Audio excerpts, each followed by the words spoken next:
What is up, you wonderful people? It is I, Nima, and today I want to talk about a really interesting game called South of the Circle. But before we get into that, I want to remind you guys to please hit that like and subscribe button. If you do not, YouTube said it's gonna go upside my head if I don't bring it its money. Anyway, South of the Circle is an interesting game. This game definitely is more of a graphic novel, the interactive style games. Although I will say that it does keep you pretty much engaged because throughout the dialogue, you have to choose the main character Peter's reactions. And as you play as Peter, you kind of go through a multitude of different experiences through his life. You see, the game actually starts with you as Peter in an airplane accident in which Peter and the pilot are actually okay. The pilot most likely broke his leg, and you are lost in an Antarctic wonderland of snow and ice, as well as temperatures dropping rapidly. So your only option as Peter is to go look for help, and your only guide is a faint radio tower. As you can see off in the distance, a red light blinking every now and then. So you're left with that decision to leave the plane and to go look for help. On the way, though, you start to have flashbacks and different memories, most of them involving Clara, a love interest that you meet while on the train. Now, this kind of also tells the story as to why Peter was out on this airplane, and it turns out that he was a lecturer at Cambridge, and he studied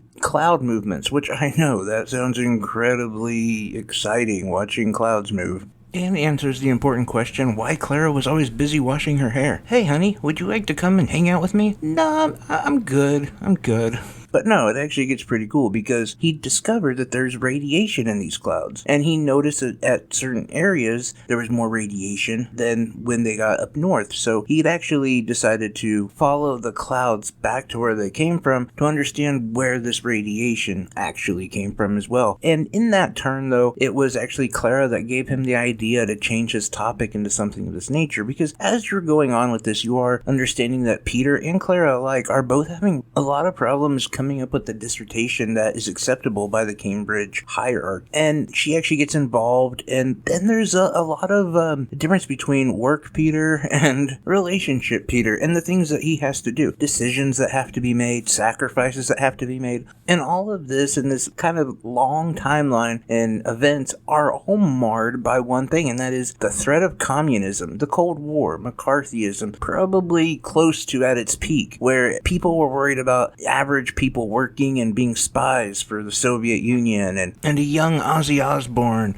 probably writing war pigs, nukes, and all sorts of craziness that went along with the Cold War. Now, some of it in this is actually pretty valid. A lot of it, though, is, well, the definition that they're of McCarthyism, where it was just people who were red flagging people because they didn't like them, and people who are just over paranoid. All of that is involved in this game, which is a really interesting game. I'm not going to ruin any more of the story for you, but I will say that this is one of those games that if you don't like a lot of reading or listening, the voice acting is really good. I definitely suggest if you're going to play it, use the sound. Not only are the voice actors really, really good, but the sound, the actual sound of the blizzards or just everyday things really, really hit home and makes this game come alive. But if you need extra action, may not be the game for you. Although, I will say during dialogue and conversations, you're pretty busy as Peter reacting to what everyone's saying and the conversations that you're having as well. There's constantly options for you to choose on how to act happy or angry or doubt or excited, the gamut of expressions and emotions. But I would also say that this game is relatively short, and for some people that's a good thing, some people it's a bad thing. It clocks in at about $12, I believe, so it's not bad, and it's a really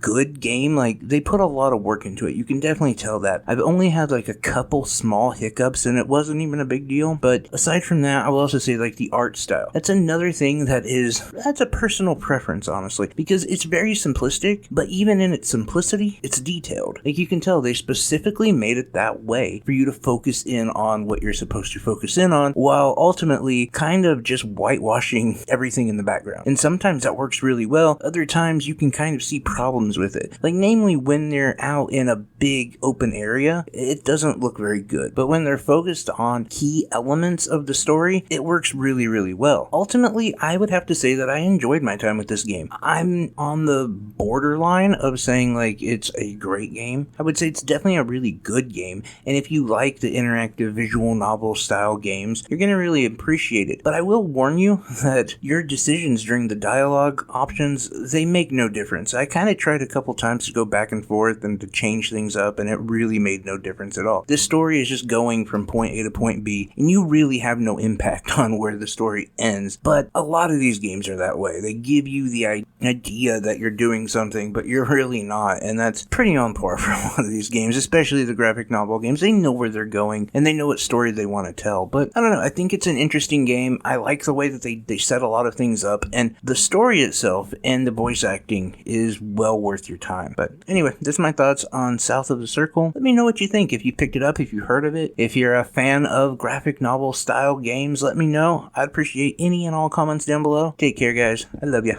Bye-bye.